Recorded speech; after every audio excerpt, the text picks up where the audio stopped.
Alex Cosper on SacTV.com, back with Michele, Jennae. Thanks for doing another interview with me. No, thank you. My pleasure. I knew we had to do another interview.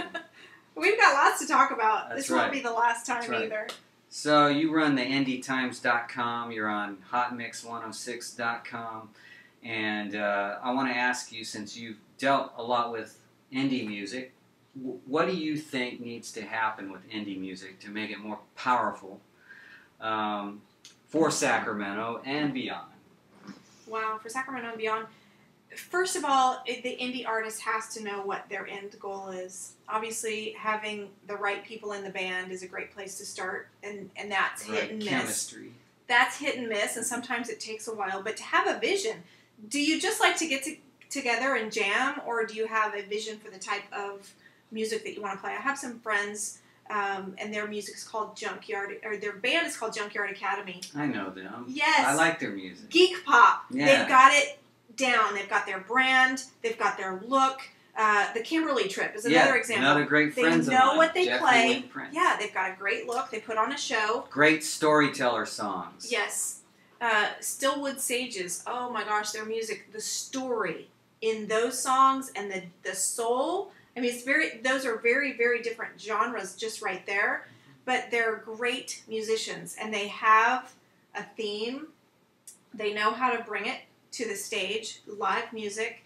So, but one thing I love about Junkyard Academy is their lead singer, the originator of the band, Lewis Noasad, is on it when it comes to social media, when it comes to promoting. But he's a storyteller just in an email. Oh yeah, we've had great emails back and forth. But you know what they have too, that sometimes, and this isn't always easy to get, but one thing I noticed about their group in general, because I have an interview that will be posted as well with them on the show. They are funny. They're entertaining. I mean, you don't have to be a comedian to make indie music work, but you need to engage with your audience, and their form of engaging is humor. They're just fun to be around. I haven't met the other three guys, but we were able to get to know each other via Skype, so it felt like you were almost in the room. And they're funny. They're good guys. So their music, you know, they're using all kinds of platforms.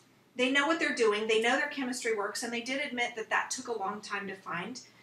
They're performing live gigs. They just got done performing in Katati, a great show. I met Lewis up here at the Kimberly Trips last show. That's how I met Lewis. Yeah. Through that. Were you at their Christmas party thing? No, or I wasn't there. Was that it? Or? No, I was just at the fundraiser for Connie, their friend, Christensen. Okay. They raised money, I have to say this on the air, they raised money, did a whole CD release and benefit for the benefit of Connie Christensen, who is a single mom with terminal cancer. So that, in and of itself, for the Kimberly Trip is huge. But, you know, knowing when to give back, social media is huge. If you're not on social media, if you're not using it correctly, it's something to explore, because that's how people are going to find you. The rabbit hole on Reverb Nation is great, but if you've got no way to really connect with that person once they've found you, there can be a very quick disconnect, because we've all got ADD, we've all got all of these things that we're trying to work on.